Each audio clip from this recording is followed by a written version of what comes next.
briefly, I got my concussion while I was playing in a soccer game for a women's team. And after I took the ball to the head and went down to the ground and was out for a bit, I didn't realize how serious a concussion could be, and I was helped up, escorted off the field, and then I, after a little bit, insisted on going back out and continuing to play the game since we would have been down a person, down a player.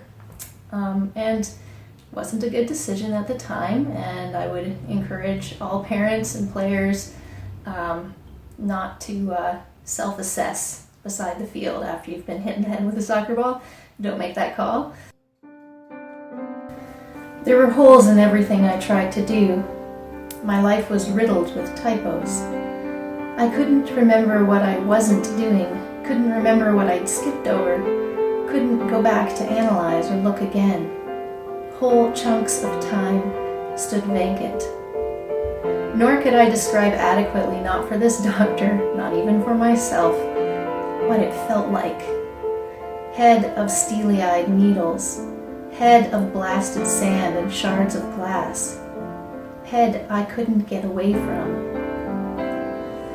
This was the brain.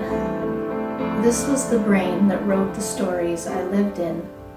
Circle, misshapen circle, mistaken, broken circle. I got my concussion riding my bike. I was doored by a very kind gentleman, and he opened his door and I rode into the door and fell on the hood and then onto the street.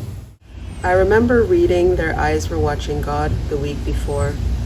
I remember the words blurring, sliding, and jamming together the week after. I remember sleeping for 16 hours, then napping for 2, 3, or 4 more. I remember never feeling rested. I remember every slight slant of light like a needle pricking my eyes, a jolt of electric current through my nervous system with any sudden sound.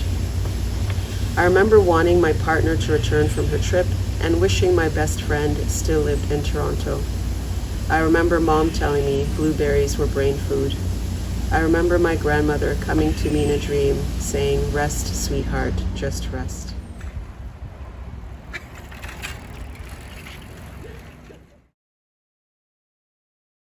I got my concussion in a car accident when I was visiting Vancouver. Somebody made this terrible left turn and hit us. I was the passenger, and I didn't see it happen, and I didn't even hit my head.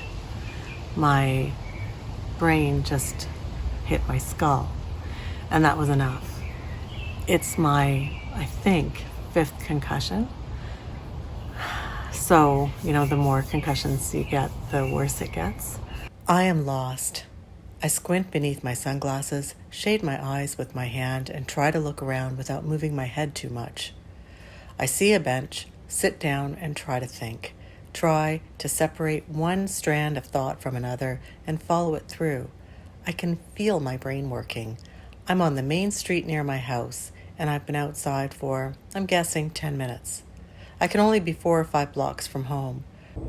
I used to think I should keep a note pinned in my pocket or inside my coat to tell people who I was and where I was supposed to be in case I got lost or disoriented. I never told you about that. I was afraid you would worry. And besides, I had my dignity. But I don't worry about dignity anymore.